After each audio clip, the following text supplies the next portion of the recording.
Today, we become legends.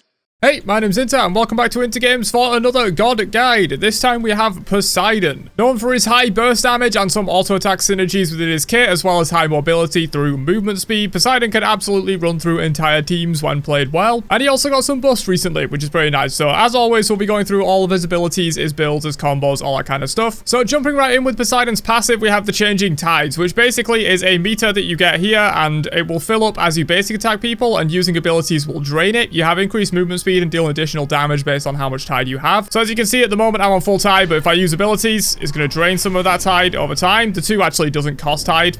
You can notice you can use the 2 as much as you want. And the ultimate will cost it as well. So using abilities will cost you tide. Hitting basic attacks will gain you tide back. As you can see on the passive meter there, you're going to be gaining the tide back as you hit basic attacks. And this will give you extra damage and movement speed. Moving into the regular abilities though, first up we have Tidal Surge, which is a pretty simple line damage and knockback ability. It's got a pretty long travel time. If you use it from range, it might take a little while to actually get there and hit the god, but this is just going to deal damage and knock any of your gods back. And of course, using it in closer range is going to hit basically immediately. And this ability is magical damage, intelligence scaling. Poseidon is entirely intelligence scaling and entirely magical damage in SMITE 2. Moving into the 2 though, this is a basic attack steroid. So basically you press this and for, I believe it's 6 seconds. Yeah, 6 seconds, you get additional attack speed, movement speed, and basic attack damage. And you will also fire 2 additional shots to the side that do ability damage. So you can see here, you get a big middle one. The 2 ones on the side do less damage, but they're ability damage. And you will also gain a ton of movement speed and attack speed for the duration. You can hit the same enemy with all of these. You see the yellow numbers are the smaller ability damage, and then the white number is the basic attack. And of course, from range, it can be pretty hard to hit people with multiple of these. But if you are in close range, which you sometimes will be with Poseidon, you can kind of shotgun blast people with this, and it does very high damage. As you can see, absolutely shredding down the sneak even with no items. Additionally, while you have the 2 active, this is a new +1 in SMITE 2. Your 1 will actually throw out 3 waves instead, almost a bit like your Trident basic attacks. And also, like the Trident basic attacks, subsequent hits with additional waves will do less damage. So like, you can just hit them with the center wave if you're quite far away, but if you can get up close, you can shotgun blast, hit them with all 3. The side waves will do reduced damage, and they will deal 50% each. So basically, if you're in super close range, you're going to be able to deal essentially double damage with this ability compared to what you would normally be able to. But yeah, you have to have the 2 active for that. We currently have the 2 active. It wears off, we just get the 1 wave again. Moving into Poseidon's 3 though, which is Whirlpool, which is a fairly simple ability. You just create an area that creates a vortex and cripples enemies. So it's going to pull them in. Those are going to be crippled that whole time. It's going to deal a little bit of damage as well, but the damage on this ability isn't really too relevant a lot of the time. But yeah, it's going to vortex them in towards the center and also cripple them. And that cripple is pretty relevant for his ultimate, which we'll talk about now. So this is Release the Kraken. Basically, you spawn a giant Kraken. Everyone in that area is going to take damage, and enemies in the center area will take extra damage and will be knocked up and stunned. So there you go. And this is incredibly powerful, big impact teamfight ability. And the reason the 3 is important for that is because you can cripple enemies, drop the Kraken on them, and they can't easily jump away from it. And that's going to deal really big burst damage in a very large area, which is how Poseidon can absolutely just nuke up in teamfights. So what it might look like when you're trying to kind of engage on people, you know, you might throw down 3, you'll Kraken, you'll run in, get in range for your extended basic attack, start doing the 1 with the triple wave, and start blowing people up. And that's what it'll generally look like for Poseidon in teamfights. But yeah, that's all Poseidon's abilities. He's a relatively simple character, all things considered. He's simple and effective. He just does a lot of burst damage. You just absolutely nuke people. And in terms of roles, Poseidon is generally played as a mid laner, but he can also be viable in the jungle. He can even be viable in the solo lane. You might be able to see him in ADC a tiny bit as well, but generally I wouldn't say very viable in ADC. He's mostly a mid laner with some jungle and solo lane viability as well. But moving into builds for Poseidon, so you can kind of go a few different ways with Poseidon's builds, but they are relatively linear. It's not like you know, a solo lane build or whatever, where generally you're going to be building like very counter building focused and stuff. Poseidon, you can mostly go the same build every game with a few alterations and be fine. So in terms of starter item, I do like Sands of Time into Pendulum of the Ages on Poseidon. You can also go Conduit Gem if you want a little bit more burst damage. This is going to be giving you a lot more upfront burst damage in fights, but Sands of Time will give you more consistent damage output because it comes with cooldown rate. And the damage is still pretty high on this thing. This thing can give up to 140 intelligence when you're very low on mana, which is very useful. So for me personally, I prefer Pendulum of the Ages, get some CDR in the build, but you can go Conduit Gem into Archmage's Gem if you want to as well. And obviously if you're playing him in jungle, you would go something like a Bomber's Hammer.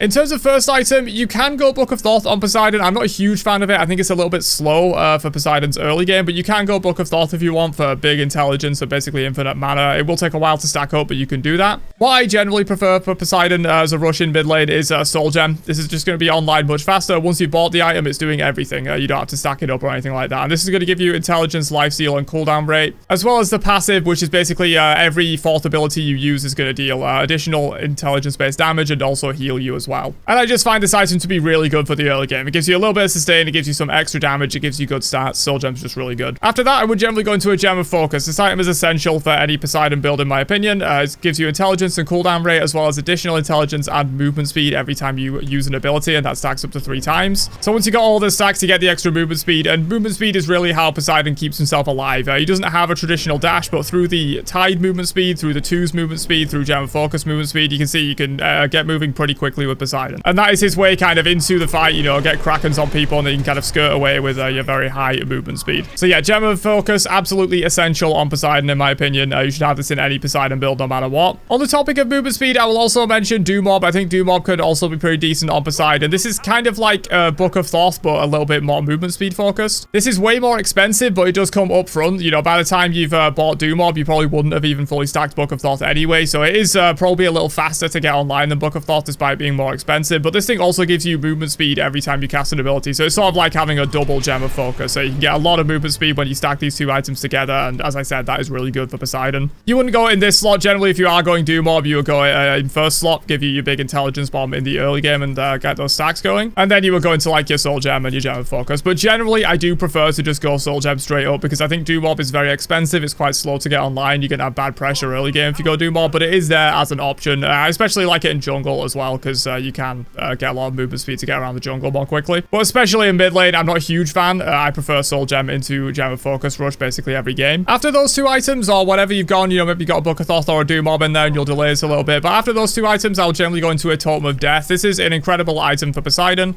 This gives intelligence and cooldown rate, and every time you hit an ability on a god or jungle boss, you gain 7.5% penetration, which stacks up to 4 times. So this item is going to be giving you 30% pen once you've stacked it up, and Poseidon stacks it up incredibly easily. And it also goes off a lot of the time before your Kraken would. So for example, we'll spawn a totem here and just showcase this. So your 2 already, this is going to be 2 ability hits. The basic attack hit doesn't count, but the 2 ability hits on the side, they count as ability damage. And so each time you basic attack someone in melee range with the 2, it's going to be giving you 2 stacks of Totem of Death. As you can see on the buff bar down here, we attack once, we get 2 stacks of the piercing effect. Second time, we're at max stacks already, and that's 30% pen, and that's really good. But also, the Whirlpool is super good for this as well, because if you put the Whirlpool down and instantly Kraken, you're going to get a couple of ticks of Whirlpool off before the Kraken even hits. So you're going to be getting at least, you know, a couple of stacks of piercing, even if you didn't already have it, even if you just initiate with a straight up Whirlpool Kraken like this.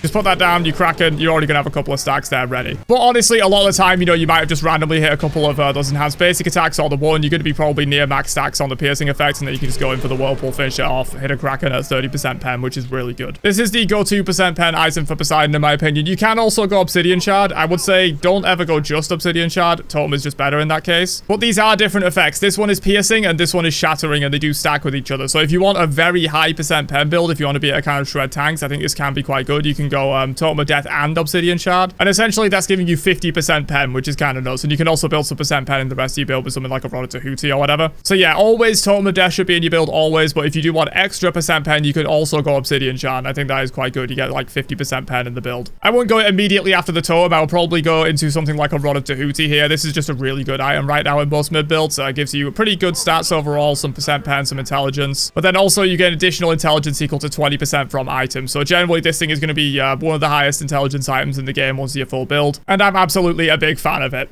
Divine Ruin is also something you're probably going to want in your builds a lot of the time, not always, but if you're facing any kind of strong healing or self-sustain, you know, gods like Anubis, Hercules, Shark, Armor, that kind of stuff, that's strong self-sustain, or big healers like Aphrodite, Yamoja, you're going to want a Divine Ruin in your build somewhere. You'll probably throw it in maybe after the Gem of Focus between your Totem of Death and your Rod of Tahuti. So if you go in Divine Ruin, you'll probably go something like this, and that's what your build would look like.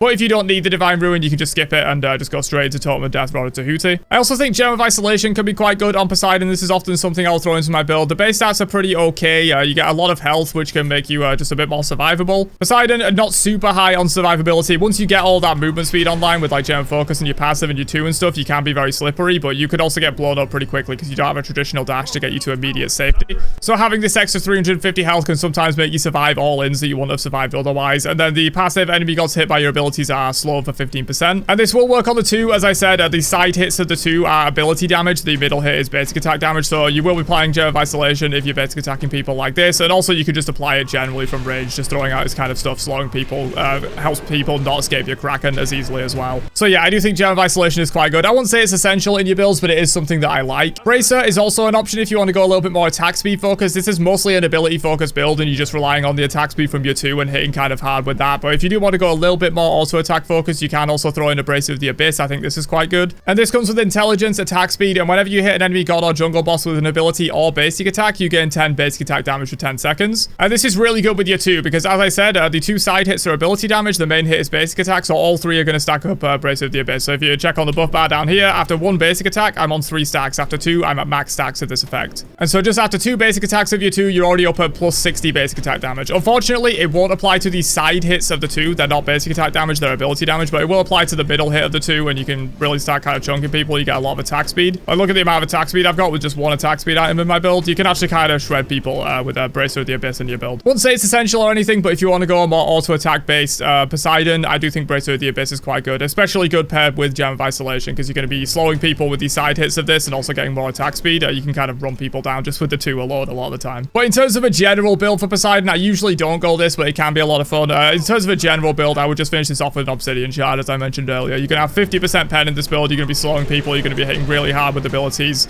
You've got the 2 as a little bit of a, non-ability, just kind of running people down with auto attacks. It lasts a long time. And so, yeah, this is probably the most generic build I can give you for Poseidon. But if you do need Divine Ruin, Gem of Isolation is probably what I would swap out. So you would go something like this. You would slot in the Divine Ruin here. Then you would go into your Totem, your Rod, and your Shard. And that's if you need anti-heal. I would highly recommend it if you're against any kind of strong self-sustain or team healing. There are some other options you can go for Poseidon. You could slot in something like a Dreamer's Idol for just absolutely massive int. Maybe go something like this, and then you can pop that. I'm at 862 int right now with no other buffs, which is pretty crazy. I think Wish Granting Pearl is also okay. This is extremely expensive. It's one of the hyper luxury items, but you get 120 int, 500 max health. That can be really good as well. It's a little bit similar to Gem of Isolation, where it's just going to give you a little bit of extra survivability if you need that. It is an incredibly expensive item though, and I would generally only get this later in the build. If you think the game's going to stall out and go to hyper late game, this can be a little bit of a valuable option. But yeah, in terms of a general build, it will be this if you need Divine Ruin, and obviously swap out the Divine Ruin for something else. It can be a Bracer. I like Gem of Isolation